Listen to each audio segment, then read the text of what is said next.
Hi guys, I'm David with Media Unlocked, and today we're going to be doing a review of the MonoCam. It is in the Flycam family.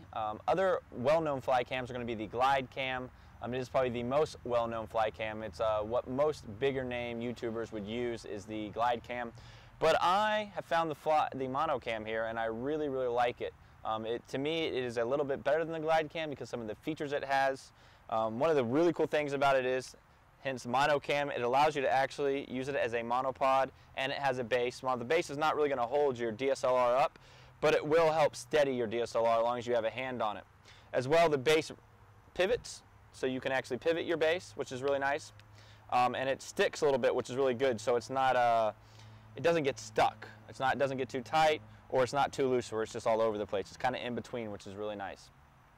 So again, the MonoCam is going to run you a little bit less than the GlideCam 2000, but more than your basic Flycam, which is actually, you know, your basic Flycam is going to be about $200, and they're gonna operate okay, but they're not going to operate nearly as good as this MonoCam or GlideCam. Shipped, this is going to run you about $350. I think the GlideCam 2000 brand new is about $350 to $400. Sometimes you can get a little bit cheaper, maybe. So let's kind of dive into this and talk about what I really like about this MonoCam here. One of the most awesome things about it is it is really easy to stabilize compared to other Flycams out there. It's even faster than the GlideCam. So something that I always do when I'm actually using it as a Flycam is I always take this base off. I only use this base when I actually need it. To me, the base throws off your weight a tad bit. If you do decide to leave the base on and use it, what you need to do is you need to wrap it up around like this, and it needs to be like this if you're going to leave it on the MonoCam. This will allow it to get the best possible results. But I really don't like leaving the base on. I do have the base with me at all times. So I'm going to set that to the side. As well, something else I should mention, it does come with a bag, which is really nice. So you have a carrying bag. You also have a bag for your weights. We're going to go into that a little bit more in depth here in a minute. So here's what the MonoCam pretty much looks like when I'm using it. Now what we're going to do is we're going to add in the weights. So in setting up your MonoCam, the easiest way to put the weights on, they screw right into the base right here.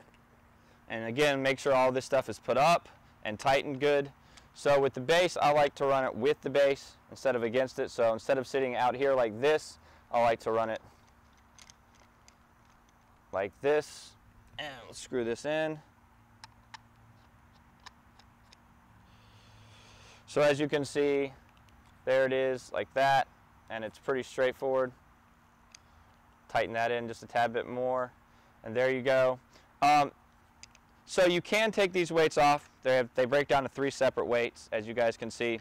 I do suggest, though, that with the DSLR camera, most of the lenses are gonna fit fine. Most DSLR cameras, like the Nikons and the Canons, are gonna fit fine with the lens, unless you're trying to put like a 70-200 on there. But your basic, you know, 18 to 55, 50 millimeter, 10 to 22, you're not gonna have to worry about the weight. This is all you're gonna need. This is the weight that you're not gonna have to adjust this weight at all. It's gonna be perfect for you guys, and that's one thing that's really nice. With the GlideCam system, it's gonna take a lot longer to measure it and get your weight set up. Where the weights are really pretty well set up. Now, I don't know with actual video cameras that are not non-DSLR cameras, I don't know how they're gonna function. So one of the nice things as well with this MonoCam is the way they set up the drop test, the way you're able to adjust this. What you can do is you can take this little piece, and what it allows you to do is go, once it's loosened up, you can go up and down here. So this allows you to do your drop test a little bit easier. With the GlideCam system, it allows you, it doesn't have a monopod in it, but the way the GlideCam system is set up, it allows you to bring your rod up and down like this to help get your drop test right. So this is much easier than that as well. Let's work our way up to the top, to the base. You have a quick release built in, which I really like. Again, GlideCam does not have a quick release base built into theirs. Over here on the right, you have control of moving it forwards and backwards. As well, behind that control, you have a way to lock your camera in. And over here to your left, you have the back part. You are able to move it side to side. And up here in the front, it's a lock to make sure your camera doesn't come out, and mainly what you can do is you press this button and your quick release plate comes right off. As well, on the side there are numbers, so you can actually remember where you exactly had something set up. So if I have, let's say, a Canon T2i with a 10 to 22 on it, and I know that it's perfectly balanced if I set it right at 1. Well, guess what? I'm able to measure that out, figure out what my 1 is, and I can actually balance this considerably faster. So now what we're going to do is I'm actually going to throw a camera on here real quick. I'm going to show you how easy it is to set up your drop test. It does take a little bit longer. One, I'm newer with this fly cam, or the MonoCam. I'm newer with it, so I can't balance it as fast as I'd like to, but I'm getting faster with it. And I'm going to show you how to do the drop test.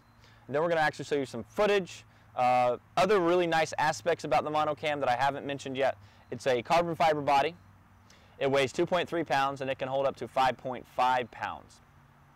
So that's another really nice thing. This is very travel setup, travel oriented. So like I'm going on a big trip in a couple weeks. I'm going to be taking this with me on the plane, and it breaks down to such a small amount that it's really easy to fit in my bag, so I can travel with this and use it wherever I go. Where something like the Glide Cam, it's a little bit bulkier, it's a little bit heavier, and it's going to be a little bit harder to travel with, especially if you're using a plane. So we're going to set up a camera on this, and I'm going to explain a few more things, and then we're going to show you some test footage, and we'll be doing a balancing test and teaching you guys how to balance this once I learn how to balance it a little bit faster, and I can do a better job of explaining it to you. So before I throw my camera on the quick release plate, one thing I did want to mention that I didn't mention a second ago is that you have multiple holes here. So this is one more way of balancing it. This does take a little bit longer, but most of the cameras I have found when I'm using the DSLR, especially the Rebel series Canon, if you're looking way back here at the 5, you go 3 up from the far left, and I find putting your screw right there is the best way to balance your DSLR. I put it in a few other holes and it doesn't balance as easy. I find this is the best place to balance it. So what we're going to do is, I've got my little mini screwdriver. I take one of these around wherever I go. It makes life so much easier. Straighten this out, make sure everything's very straight here. Tighten it good. Once it's tightened, I'm going to put that on there. And we're gonna tighten this over to the far left and lock it in. And we're going to kind of see how my camera's set up. So it's leaning kind of forwards, but for the most part, it doesn't look too bad. So the first thing that you want to do is the drop test, and that's what I'm going to show you guys today. I'll show you the rest of the balancing tips another date. But the drop test is kind of something important and very easy to do. That's the first thing I find that I always do before I do anything else when I'm doing it. So the objective is to let this fall very smoothly for about 2 or 3 seconds. So let's see what happens when I drop it. See how fast that does it? I want it to be a lot slower than that. So what I'm going to do, it's a tad bit top heavy. So we're going to move it down a tad bit, tighten it up, and see how it looks now. And that's pretty good. Again, let me show you that again. You want it to bake about 2 or 3 seconds. So 1 and 2 and 3. Now if I move it, let's say further down, you're going to notice how top heavy it is, and it's going to fall forwards really fast. See that? And this is going to wobble down there. So we want to scroll it back up to about here. I felt like that's where it was at last time. And nope, still a little top heavy. So we need to bring it up a tad bit more. And this is the really nice thing that the Glide cams do not have built into their system. And that's a little bit fast for my liking. So again, and so this, you can see this takes a little while just to get your drop test perfect, let alone trying to get your forward side to side set up with actually balancing it perfectly. And that's going to take a little bit too long. So we still need to move it up and just a hair. And now let's try 1 and 2. Do that again. 1 and 2 and 3. So that's about good right there. And then the next thing you would do is you'd go in here and set up your side to side forward. As you can see, it's leaning way forward, so you're probably going to want to bring it back a little bit, and you just keep doing that until you get it perfectly balanced. Still leaning a little bit forwards. And then once you feel like you've got it perfectly balanced, I do another drop test to make sure that it's not too top heavy, too bottom heavy, and it still gives that 2 to 3 seconds. So hope you guys really liked this review. I really like the MonoCam. I've kind of explained why I think it's better than a lot of the other fly cams that are available on the market today. There will be a link down below. It does come from China, and but they were great. They sent this thing out to me. I think it took them like a week to maybe 2 weeks to get this to me, so it was pretty quick.